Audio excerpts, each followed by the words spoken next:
A Índia é profunda demais, é como uma cebola. Até você descobrir o gosto de uma porção de camadas e camadas e camadas e ir aprofundando. Esse era o primeiro ponto. O segundo é que na época de Beck, na época de Denis, as informações sobre a Índia, elas eram muito raras, ainda mais do que são hoje. Ainda hoje é necessário estudar muito para se chegar a conhecer um pouco melhor o que são as doutrinas e filosofias que nasceram lá na Índia. Mas na época de Kardec era ainda mais raro, como vocês devem imaginar. E Leon Denis baseou esse capítulo da Índia toda em informações e em livros que havia naquela época na Europa. Alguns orientalistas e tudo mais. À medida que a gente for avançando sobre o livro, eu vou dando algumas dicas. Bom, eu vou detalhar mais isso. Mas como Leon Denis se baseou na informação que chegava de pessoas que eram consideradas na época orientalistas renomados, estudiosos do sânscrito e tudo mais, ele acabou trazendo algumas informações que não são muito exatas. Quero dizer para vocês que não é nada grave, não é nada tão sério, é uma informação ou outra, e aqui no estudo do livro a gente vai aproveitar para informar, olha, esse capítulo é baseado na informação de fulano e tudo mais, e que o Leon Denis colocou certamente de muito boa vontade. Mas nós vamos fazer essa diferença, tá bom?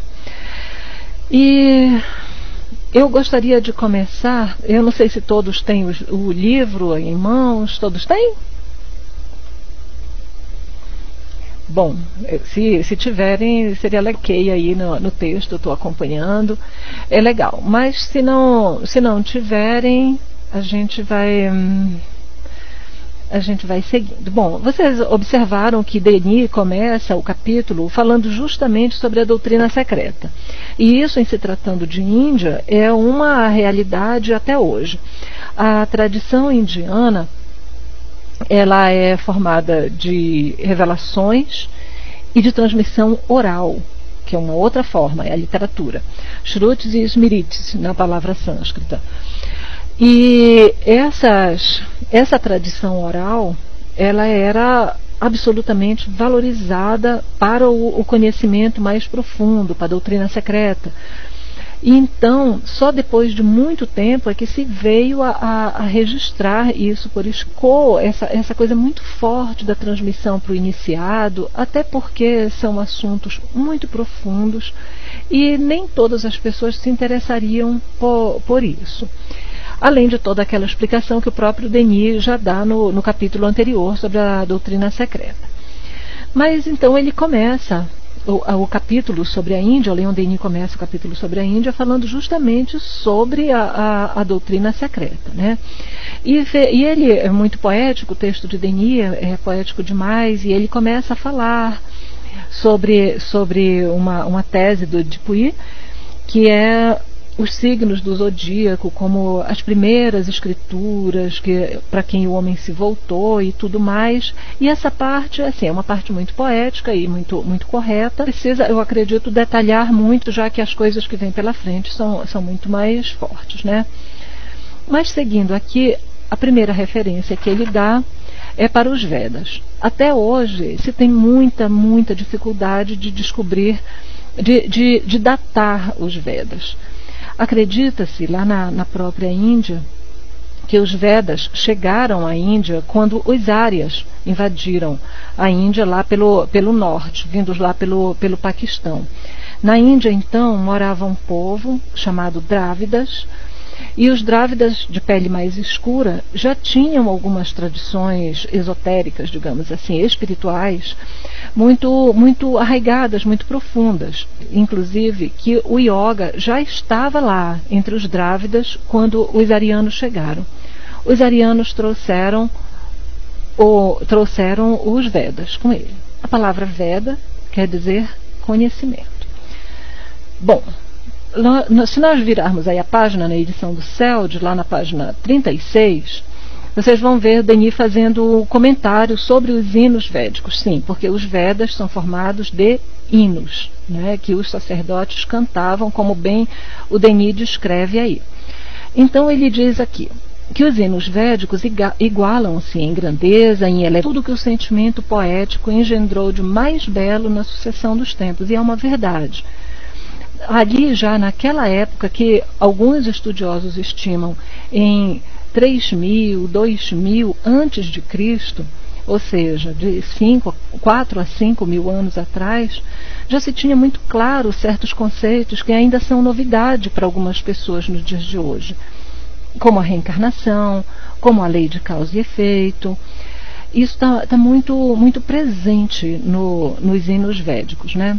Os deuses védicos não são aqueles deuses que a gente está acostumado a ver quando se fala em Índia, Shiva, Krishna ou Vishnu,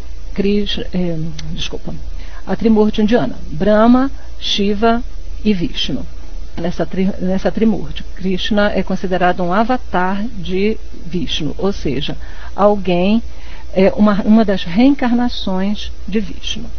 Mas a gente vai chegar mais na frente e vai entender melhor o que é a Trimurti, tá bem? Bom, eu queria fazer apenas um reparo que esses deuses védicos, Agni era um dos deuses védicos, era o fogo do sacrifício. Ou seja, quando você oferecia alguma coisa e você a queimava no fogo, a fumaça subia na direção dos céus. Então Agni era considerado um deus e ao mesmo tempo quem levava os sacrifícios para as divindades. E essa, obviamente, é uma interpretação não da doutrina secreta, mas da população. E esse é o início. Os textos dos Vedas, como eu já disse, eram bastante profundos. Então, vocês vão dizer, tá, o que é que isso tem a ver com esse parágrafo do Leis aqui? Celebram Agni, o fogo, símbolo do eterno masculino ou espírito criador, e Soma, o licor do sacrifício, símbolo do eterno feminino, alma do mundo. Bom, aí nós temos o primeiro equívoco de informação. Essa informação, ontem eu achei na internet. Estou aqui abrindo o meu arquivo para poder dizer para vocês aonde foi que Denis achou essa informação. Ela veio de um livro de um francês, de um pensador francês chamado Édouard Schiré. Eu vou escrever agora aí para vocês o nome dele. Queridos, olha só. Então, esse livro aí do Édouard Schiré foi onde o Leon Denis baseou as informações que estão na página 36 da edição do CELD, particularmente aquelas que falam de Agni e de Soma. Aquela informação, vocês vão observar que a segunda parte, a frase que começa com celebram Agni, o fogo, etc. e tal, parece que fica um pouco contraditória com o parágrafo anterior, quando ele fala da grandeza e da elevação moral e do sentimento poético que existe nos Vedas. Pois é. É porque não é bem assim. Essa informação foi uma dedução desse autor, do qual eu colei o nome neste livro aí, do Édouard Schiré. Ele publicou o livro dele, Os Grandes Iniciados, um ano antes de Leon Denis publicar o livro que nós estamos estudando, Depois da Morte.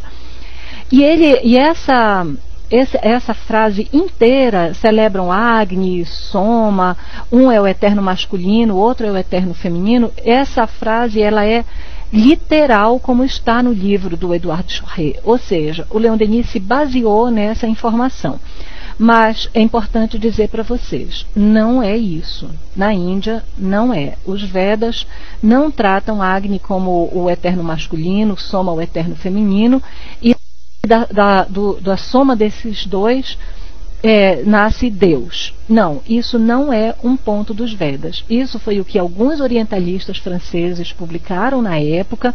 Esse também foi um ponto que foi reforçado por algumas correntes da maçonaria, e foi também uma informação que foi muito reforçada mais tarde por Madame Blavatsky na Teosofia.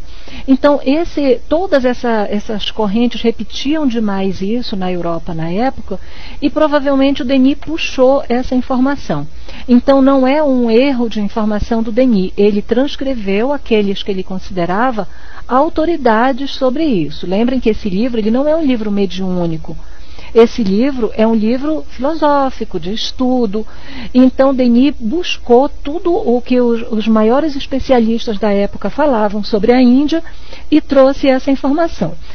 Mas eu posso dizer para vocês com toda a segurança que essa informação sobre Agni e Soma, que eram sim deuses védicos, mas a informação de que eles eram o eterno feminino, o outro o eterno masculino, essa informação não procede. Então, até para o bem do nosso estudo, que a gente vai ver o que de fato a Índia tinha de muito profundo, então podemos abandonar sem nenhum problema essa parte, ok? O mesmo vale para o parágrafo seguinte, que ele diz: o Ser Supremo imola-se a si próprio, divide-se para produzir a vida universal. Isso também é uma informação que está no livro do Edward Churre. E a gente não vai com coragem. Escrevi para alguns amigos indianos, pesquisei muito, e eu posso garantir para vocês, isso também não está nos Vedas. A tese nos Vedas, eu vou abrir aqui um parênteses para dizer para vocês, é que ela, assim, para quem não faz parte da doutrina secreta, ela parece panteísmo, mas ela não é. Então eu vou explicar com toda a calma, e se todo mundo entender, ok, se ficar alguma dúvida, vocês podem perguntar. O primeiro ponto, os Vedas e todo o que se hoje chama de hinduísmo, eles não são politeístas. Apesar da gente olhar todo aquele conjunto de deuses, isso são deuses entre aspas, não é politeísta. O hinduísmo, que na verdade se chama Sadhanapada, vou digitar, ok? Sadhanapada é uma informação, é uma palavra em sânscrito, que é o caminho da sabedoria. Sadhanapada. Também, literalmente, lá na Índia, ninguém se acha hinduísta. Eles acham que eles professam essa religião que eu vou escrever aqui para vocês, que eu estou escrevendo aqui o nome. Ele pronuncia assim: Sanatana Dharma. Sanatana Dharma significa eterna lei. Os que a gente chama de hinduístas, mas que na verdade praticam o Sanatana Dharma, eles são monoteístas. Eles acreditam, assim como nós, que há somente um Deus. Esse Deus é Brahma. Brahma, não é Brahma. Brahma. Brahma é o Deus. Desculpa, faltou uma letra, tá, gente? Brahman. Agora sim. Brahman é um único Deus. Todos os outros que a gente vê falar, a gente ouve falar de Shiva, a gente ouve falar do Krishna, a gente ouve falar em Deus macaco, Deus com cabeça de elefante, né? E a gente diz assim, e acreditam em tantos deuses e é uma coisa tão pueril. Não, gente. Todos os deuses do panteão indiano, eles são simplesmente uma manifestação do Deus único. São formas com que Deus é reverenciado. Então Deus está em tudo. Eis porque Deus da montanha, Deus da água, Deus do vento, Deus do fogo, mas todos são somente um. O hinduísmo é monoteísta. E isso é uma informação que é mais rara de encontrar. Por isso que eu abri essa nossa conversa falando sobre a necessidade de se conhecer as coisas com profundidade. Então, por exemplo, muitos desses mitos, eu vou abrir aqui um parênteses, por exemplo, Hanuman, vou escrever o nome dele, tá? Hanuman. Hanuman também é conhecido aqui no Ocidente e lá mesmo na Índia como Deus macaco. Aí você que está acostumado a uma doutrina bastante racional, como é o Espiritismo, você dá risada. Deus macaco, está brincando comigo, né? Pois é, mas Hanuman, ele na verdade não é um Deus. Ele só é reverenciado como um Deus e como macaco para quem não conhece a doutrina secreta. Mas na doutrina secreta, para todos os grandes rishis, que são os sábios indianos, os pandits, o que é Hanuman? Hanuman é simplesmente um símbolo da dedicação e da entrega completa a Deus. A história do Hanuman está numa grande epopeia indiana que se chama Ramayana, que é a história do príncipe Rama, e Hanuman é considerado o servo perfeito, é considerado o devoto perfeito. Então Hanuman é nada mais, nada menos que um símbolo. E a gente não pode achar que a religião dos outros é mais atrasada do que a gente imagina, porque a gente não estudou, porque a gente não conheceu, não é? Não é isso que nós gostamos que digam sobre o espiritismo, não é isso que vamos dizer da religião alheia, não é? E da mesma forma o Ganesha. O Ganesha é aquele com a cabeça de elefante e também é uma história apenas, ele é apenas um símbolo. E se a gente conhecer a história do Ganesha, a gente identifica todos os símbolos que estão ali naquela história. Mas é necessário estudo, razão, tempo para poder se descobrir essas coisas. E nós estávamos falando do Sanatana Dharma, né, da lei eterna, que é a religião da Índia. No Sanatana Dharma, a gente tem que entender também que essas crenças, que para nós espíritas não, mas para uma boa parte do Ocidente ainda é uma coisa a ser conquistada, como a reencarnação, isso é uma absoluta realidade. Então, muitas vezes, eu acho muito curioso quando eu vejo alguns amigos dizendo: não, nós precisamos informar as pessoas da Índia sobre a lei de causa e efeito. Eles conhecem a lei de causa e efeito, chamam de karma.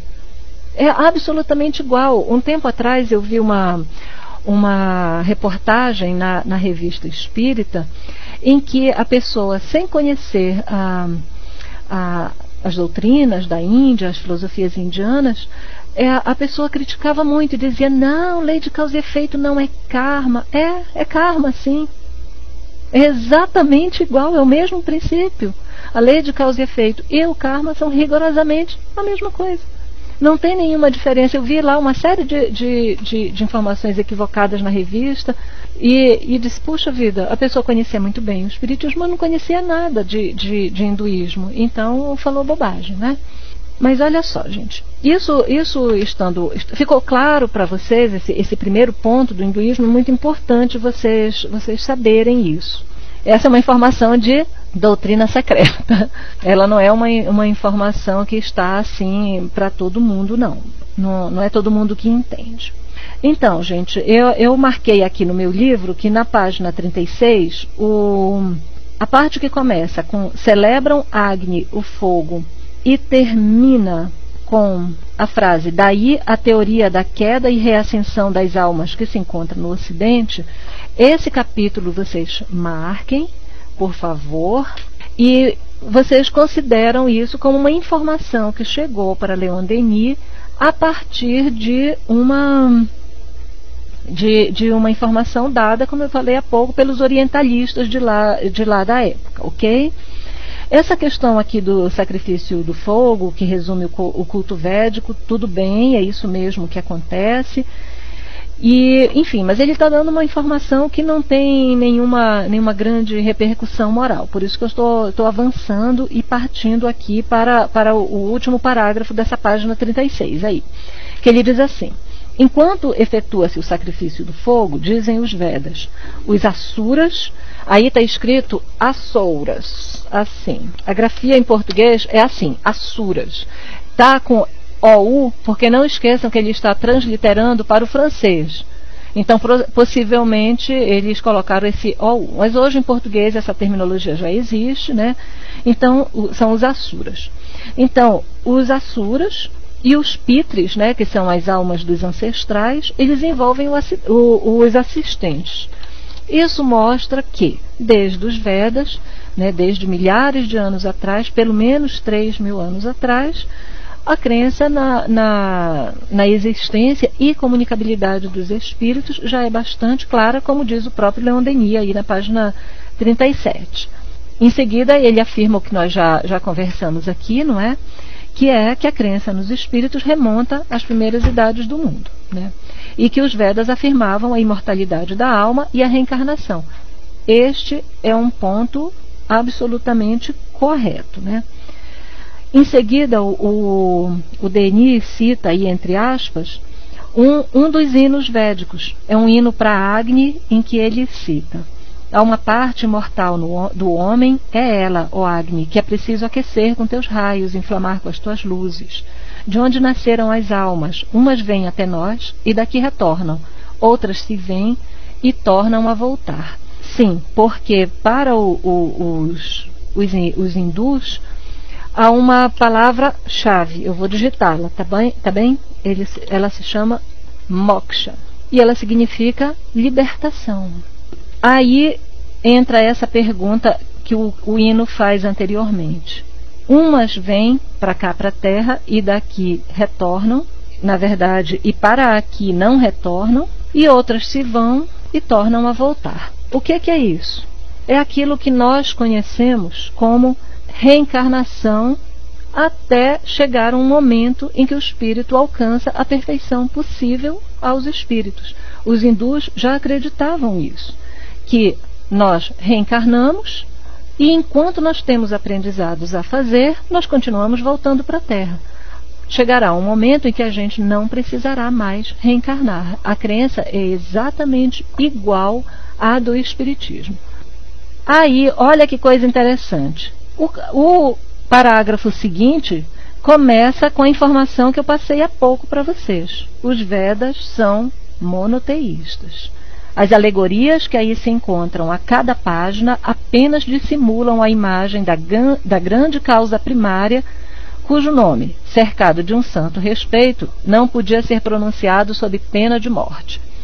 A primeira parte dessa afirmação é absolutamente correta. Os Vedas são monoteístas e o que a gente entende como vários deuses são alegorias ou manifestações do mesmo Deus, mesmo e único Deus. No Bhagavad Gita, vou digitar o nome, no Bhagavad Gita, que são os ensinamentos do Krishna para o príncipe Arjuna, e são um capítulo da epopeia Mahabharata. Vou digitar aqui também para vocês. Eu digitei aí os nomes do Bhagavad Gita e do Mahabharata, porque tem em algumas das traduções que eu vi, os nomes estão escritos errado, o H está no lugar errado, e isso é seríssimo lá na Índia. É como você escrever o que é com 2 S com C cedilha. Então eu escrevi o nome certinho aí para vocês corrigirem no livro, tá bom? No Bhagavad Gita, que é um capítulo da epopeia Mahabharata, que significa Grande Índia, o Bhagavad Gita são os ensinos do Krishna para um príncipe chamado Arjuna. Vou contar rapidamente para vocês o contexto. Na Índia viviam os povos chamados Drávidas, de pele escura, e a Índia foi invadida alguns milhares de anos atrás, aproximadamente uns 2 a 3 mil anos atrás, entre 3 e 4 mil anos atrás, foi invadida pelos árias, pelos arianos. E eles trouxeram com eles os Vedas. Obviamente, se vocês já leram A Caminho da Luz, vocês vão ver que há uma referência do Espírito Emmanuel muito interessante sobre essa questão da invasão ariana. Nos Vedas já estava descrito o sistema de castas, ao lado da reencarnação, ao lado da lei de causa e efeito, ao lado da existência dos espíritos. Isso tudo já estava previsto. Acontece que, inicialmente, o sistema de castas ele era um sistema de divisão social não preconceituoso e baseado não no nascimento, mas nas habilidades que você tinha, nos seus talentos. Então, se você tinha habilidade para ser guerreiro, você era da classe dos kshatriyas. Se você era um excelente artesão, você era um shudra. E por aí as coisas iam. Então era baseado o sistema de castas em talento, em habilidades pessoais. Era isso que era originalmente. Só que os árias, ao entrarem na Índia, era um povo de pele mais clara, mais belicoso, E o que eles fizeram? Dominaram os Drávidas, que já estavam lá e que já tinham vários fundamentos de religiões espiritualistas, inclusive o yoga, e ao dominarem, eles impuseram o sistema de castas, como hoje nós ainda vemos na Índia, como uma imposição de nascimento. Então foi uma interpretação bastante torta dos Vedas transformar o sistema de castas no mecanismo de dominação social. Nós somos brancos, nós somos dominadores, nós estamos nas castas mais altas. Isso até hoje na Índia, você consegue observar que as pessoas de pele mais clara estão nas castas mais altas e as de pele mais escura nas castas mais baixas. Isso, até hoje você observa isso muito claramente na Índia. E uma outra questão que é importante dizer é que alguns séculos, vários séculos depois, quando Krishna começou a dar os seus ensinamentos, o papel que o Krishna desempenhou na Índia é muito semelhante ao que Jesus desempenhou lá na Galileia, quando ele fez determinadas releituras da Torá, da lei dos judeus. Então, a capacidade que Jesus teve de dizer assim: olha, o sábado não é feito para o homem. Perdão, o contrário. O homem não é feito para o sábado é feito para o homem. Essa releitura inteligente da lei que Jesus fez, Krishna também fez com os Vedas. Ele soube observar qual era a profundidade daquele ensinamento, soube observar o que é que os sacerdotes haviam colocado ali como mecanismo de dominação e soube tirar tudo isso. Então, esse livro, que eu vou digitar aqui o nome, ele se chama Bhagavad Gita. É a maneira como a gente pronuncia em português. O Bhagavad Gita quer dizer canção do Senhor. Ele resume os ensinamentos morais do Krishna. Assim como Jesus, Krishna também é uma figura que, por ser uma figura de alta elevação moral, e foi elevado a uma categoria de Deus, como algumas religiões fizeram com Jesus aqui no Ocidente, e Krishna também teve a sua vida envolvida numa série de lendas. O que é importante dizer dos ensinamentos de Krishna? Primeiro, que eles se assemelham bastante aos ensinamentos do próprio Jesus, que eles se assemelham bastante, até se aproxima bem mais do Espiritismo, porque Krishna fala muito claramente e o tempo inteiro na reencarnação, na lei de causa e efeito e nos diversos caminhos para se alcançar a evolução.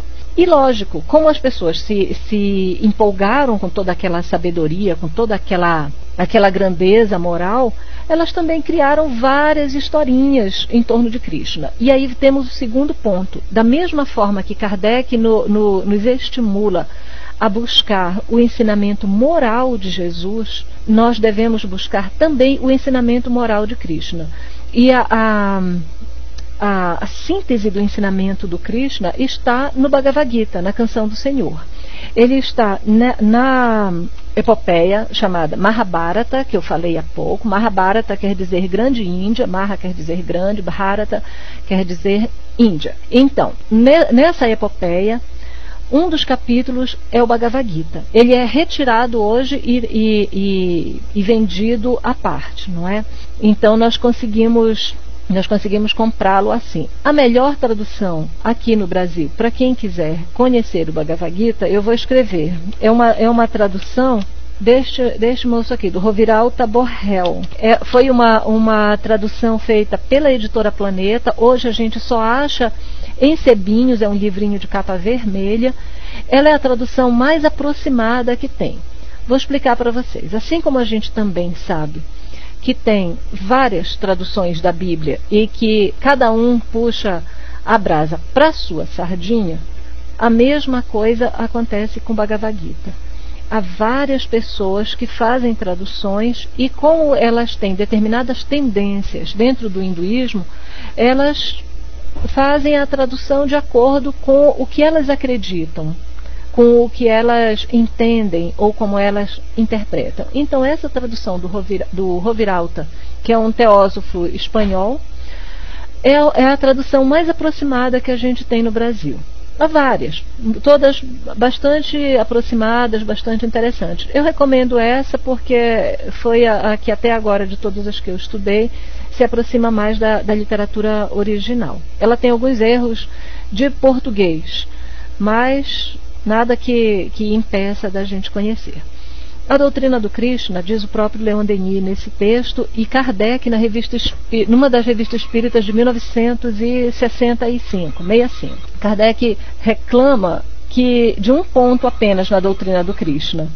Mas esse ponto que Kardec reclama, ele se deve à falta de informação da pessoa que repassou o Bhagavad Gita para Kardec conhecer. Kardec ficou absolutamente encantado com a informação que ele tinha recebido e comenta na Revista Espírita que aquela doutrina é absolutamente maravilhosa e estava totalmente em concordância com o ensino espírita.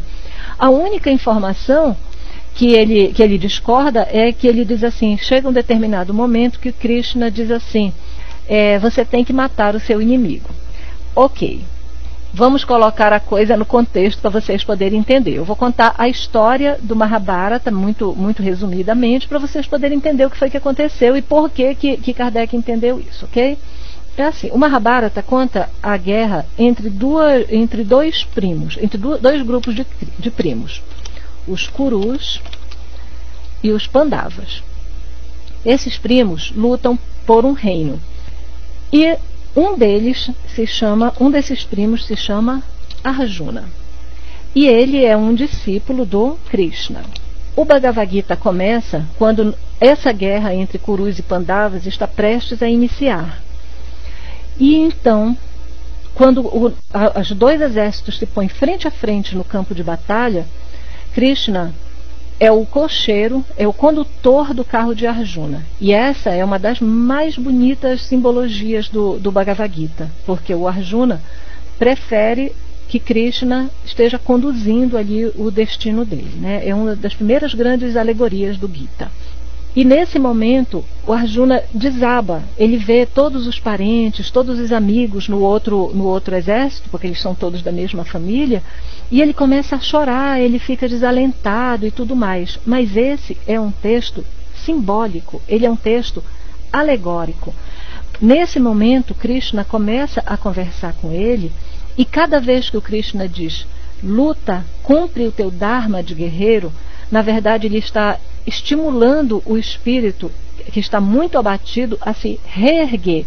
A gente não pode em nenhum momento entender esse texto, que ele é extremamente espiritualista, como uma coisa muito terra-terra. A gente não pode entender isso como o Krishna dizendo, olha, é uma guerra material, vai lá e mata os seus parentes. Esses parentes que ele diz assim, abate cada um desses parentes, são aquelas coisas que a gente traz dentro de nós e que são quase nossos parentes. São as nossas vaidades, são os nossos defeitos, são todas aquelas coisas que num processo de reforma íntima a gente tem que combater. É isso que o Krishna está dizendo para o Arjuna. Combata isso, mate isso. E a pessoa que passou o texto para o Kardec não passou o texto original. Ele passou uma informação numa carta. Então ele colocou alguns trechos do Gita e colocou no meio as frases sobre matar sem colocar o contexto correto. Resultado, Kardec entendeu que aquilo era literal, e não é. Todos os grandes estudiosos do Bhagavad Gita, hoje em dia, sabem que os parentes, no caso do Bhagavad Gita, os parentes do Arjuna são as coisas, os sentimentos, as construções mentais, os hábitos danosos que o Arjuna, que é o príncipe, tinha dentro de si, e que Krishna diz para ele, combata isso, tire isso de dentro de você, supere essas coisas, mate de dentro de vocês essas coisas. Pois é, gente, então, dentro deste processo, o Bhagavad Gita, ele se desenlaça em 18 capítulos. Em cada um deles, o Krishna começa a ensinar o Arjuna, em cada um desses capítulos, os vários caminhos que se tem para o autodomínio, para o autoconhecimento, para o autocontrole. Então ele diz que há caminhos como o caminho da devoção, há caminhos como o caminho do trabalho, há caminhos como o caminho do conhecimento, e nesse momento as frases vão se aproximando muito de Jesus. Por exemplo, há um capítulo chamado Karma Yoga. Karma, na verdade, em sânscrito não quer dizer nada de negativo. Karma quer dizer ação, simplesmente ação. Então o Karma Yoga é o caminho da ação para você evoluir, você fazer o seu aprendizado aqui na Terra. O segredo nesse capítulo inteiro, e que o Krishna repete bastante, é que não adianta trabalhar loucamente, alucinadamente, mas absolutamente apegado aos frutos desse trabalho. Vocês devem lembrar muito da frase de Jesus, da mão esquerda não saber o que fez a direita. É mais ou menos a mesma coisa que o Krishna diz. Não se apegue aos frutos do seu trabalho. Haja pelo bem, haja pela ética, mas haja desapegadamente.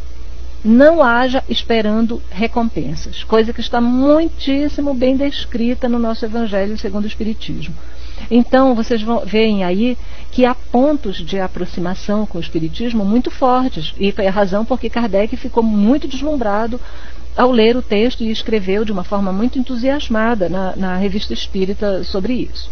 No capítulo 2, logo depois desse desalento todo do príncipe Arjuna, Krishna fala a ele sobre isto que está aí na tela de vocês. Sankhya é uma das filosofias mais antigas que tem na Índia. Uma corrente filosófica que ensina absolutamente tudo igual ao que diz o Espiritismo. É o Sankhya Yoga. Filosofia realmente profunda. Se Kardec estivesse lá, tenho certeza que ele seria adepto do Sankhya.